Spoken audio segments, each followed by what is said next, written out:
video is sponsored by MPB. Hello everybody, how's it going? Hope you're all well. The camera that I'm asked about the most, or the series of cameras I'm asked about most, is this, the Leica Q. Well, this is the 3. I'm asked about the 2 and sometimes the original as well, the Q. Which is a bit odd, to be honest, because I've never spoken about this series of cameras on this channel, I don't think, and I certainly don't own one. But I think, because I've been on a bit of a crusade over the past couple of years, trying to find a camera that's fun, engaging, well, I think lots of people find that this fits that bill. So people suggest that maybe I should try this out. Nobody has offered to buy me one at £5 a piece, which is a shame. But yeah, people keep asking me about them regardless. So last summer, I borrowed a Q2 and took it on a family camping trip, and then I took it to the Yorkshire coast for a couple of days on a trip with Roman Fox, and I quite enjoyed my time with the camera, but I didn't really develop a relationship with it or develop any strong opinions that I thought warranted an entire video. So I didn't really talk about the camera on the channel. But since, people have carried on asking me about these cameras, so this time I thought I'd borrow a Q3 from MPB, the sponsor of this video, and again I took it on a family camping trip last week. I had a little bit of time in London shooting with it as well, and now I'm in the Faroe Islands to film part of a different video that you'll see in a couple of months' time, but I've also had a tiny bit of time to shoot with this while I've been here too. And so today I thought I'd give you some overall thoughts on this series of cameras. This isn't a review. I'm not going to be talking about video codecs or charging speeds or anything that you might expect to be in a comprehensive review. This is just some thoughts about shooting with this series of camera. But there's every chance that sounds quite boring, so I will try and intersperse my talking with some photos. By the way as well, I reckon this is probably the most hated camera or series of cameras in the world. And it probably is to do with the price tag. £5 for what people who don't like the idea of this camera call a point and shoot, which I think is a bit disingenuous. I mean, this is clearly not a point and shoot. It's got all the manual controls you could ever want, but it is a fixed lens camera. And to some people, having a lens come with a camera adds value to that camera. For other people, they'd prefer to buy a camera that maybe doesn't come with a lens, but has the opportunity to stick different lenses on. I suppose it depends what kind of photographer you are in terms of what you prefer, but yeah, people really don't like this camera.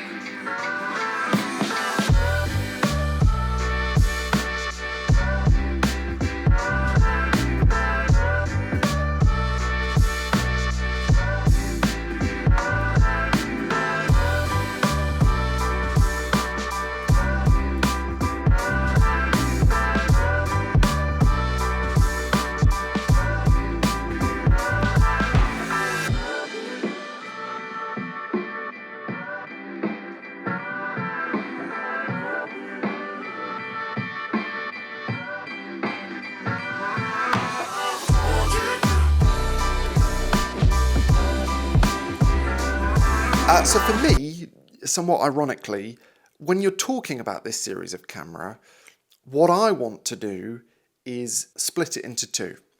So I want to talk about the lens, and then I want to talk about the camera itself. And that's ironic because everything possible has been done to make sure that you talk about these two things as one, to fixed lens camera. But I want to talk about them separately for reasons that hopefully will become clear.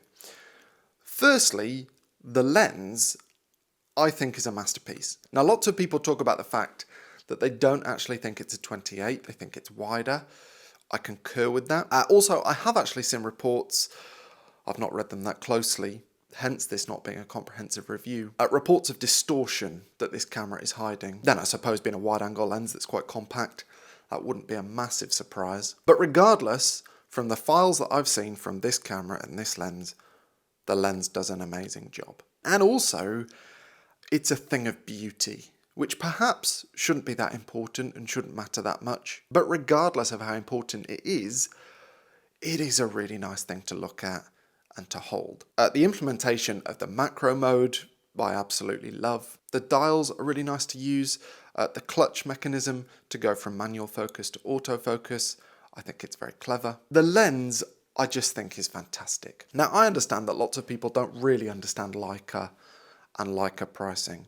But what I'd say to those people is that if you haven't held a Leica product, like one of these lenses, go and give it a go. Give the wheels a spin and see if it changes your mind. And it might not.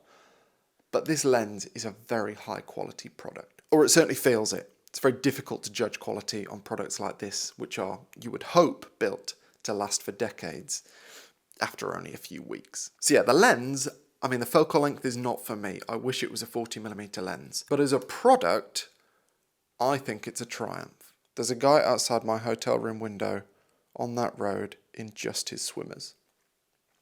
Which maybe doesn't sound that strange. It's August.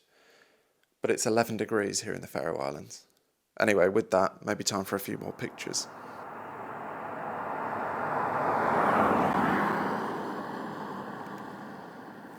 It's not lost on me that all the time I spend in my life not waiting for birds, I bet a bird is going to fly right past there now.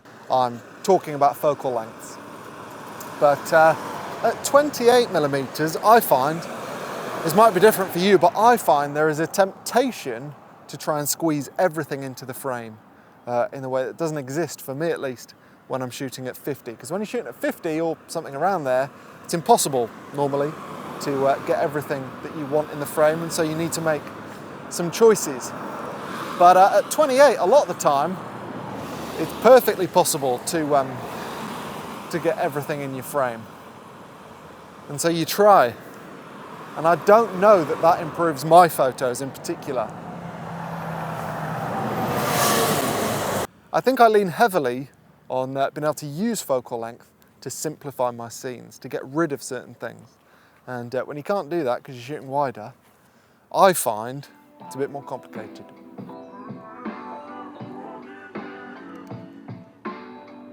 I know not everyone gets this human nature thing that I'm so interested in, but I do just love it.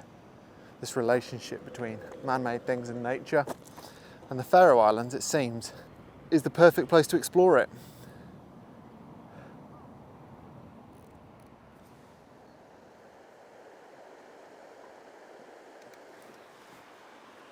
Road signs always get me.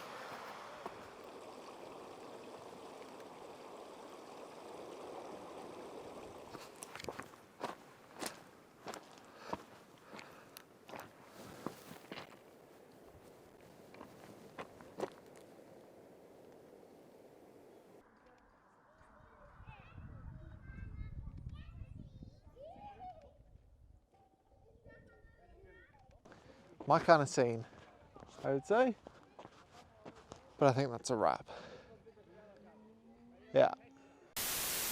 Now, the actual camera, so moving the lens, the brilliant lens, to one side for a minute, the camera I don't find anything like as impressive as the lens. And I should say that obviously all of this is entirely subjective, so take my opinions with a pinch of salt. These are just opinions. So there are parts of this body that do feel quite premium. The battery door mechanism feels very good. The card slot mechanism feels very good. But the door to get into the USB-C slot feels ill thought through, to be honest. And given that one of the benefits of the Q3 over the Q2 is USB-C charging, that's a disappointment. The buttons, in my opinion, do not feel premium at all. And the screen, which is now a tilt screen on the Q3, is not flush to the back of the camera, which may or may not be a problem for you, but it just feels like a weird implementation. I can't really put my finger on this camera, but I don't find it anything like as impressive as the lens.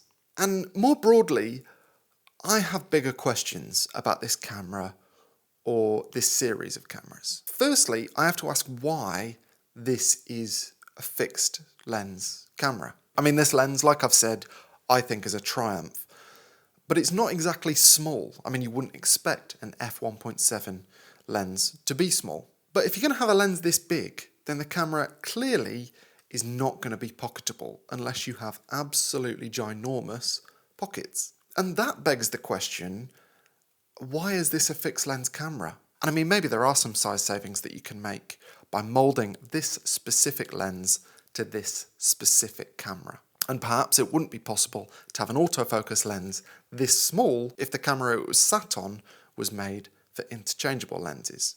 I don't know. But I can't help but think when I look at it, particularly from the bottom, that this pairing looks a bit of an odd pairing. And I do think it would make more sense, this body and this lens pairing, I think it would make more sense if there were other lenses available and this wasn't a fixed lens. And the only plausible reason I can come up with for that not being the case is that Leica didn't want to step on the toes of the M system, of the SL system, because what other reason could you possibly have for making this system with a footprint like that fixed? The other problem that I have with this camera, given the size of the lens, and again it's not massive but it's not tiny, is that I think if you're going to have a big, high quality, heavy lens on a camera like this, you do need some better ergonomics. And again, ergonomics, highly individual, depends on your hands.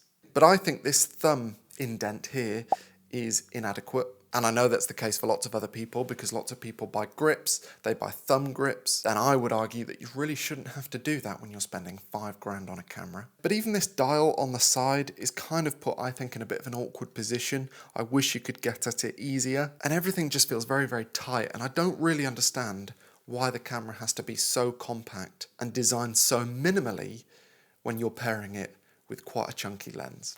I just don't get that. And also on that, another couple of quirks I've found, I think mostly because it's such a small camera, is that even when I turn touch AF off, my nose seems to have the ability to move touch on the screen when I've got my eye up against the EVF.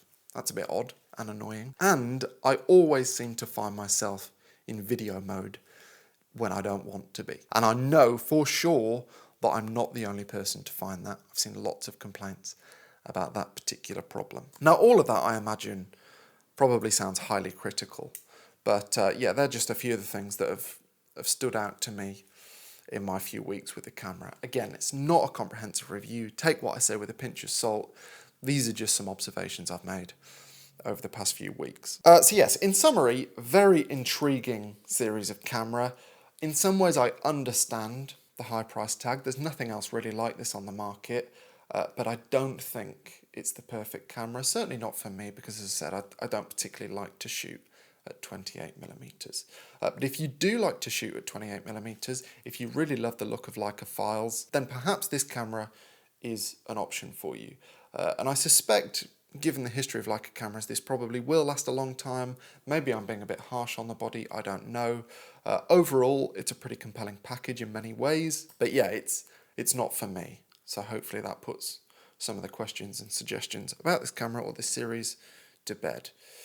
I won't be buying one, but I understand why lots of people do. Anyway, I need to get packed because my flight leaves in 2.5 hours. So a big thank you to you for watching, and a huge thank you also to MPB for sponsoring this video. And if you're in the market for a Leica Q3 or a Q2 or a Q or basically any other digital camera, then it is definitely worth checking out MPB before you look anywhere else. You can save hundreds, if not thousands of pounds or dollars or euros by buying used, and when you buy used from MPB, you get a 6-month warranty with absolutely everything that you buy. They've got a huge stock, and anytime that you're looking at a product on the MPB website, you're looking at actual photos of the actual camera or actual lens that you might end up purchasing. And I've saved so much money by using MPB over the past few years, and I would highly recommend their service. It's also a brilliant place to sell used camera gear. Basically, you can get a very quick quote for your gear online, and if you're happy with that quote, then MPB will arrange for a courier to come to your house, pick up the gear, and then when it gets to them, they'll assess it and pay you very quickly if you're still happy with the quote.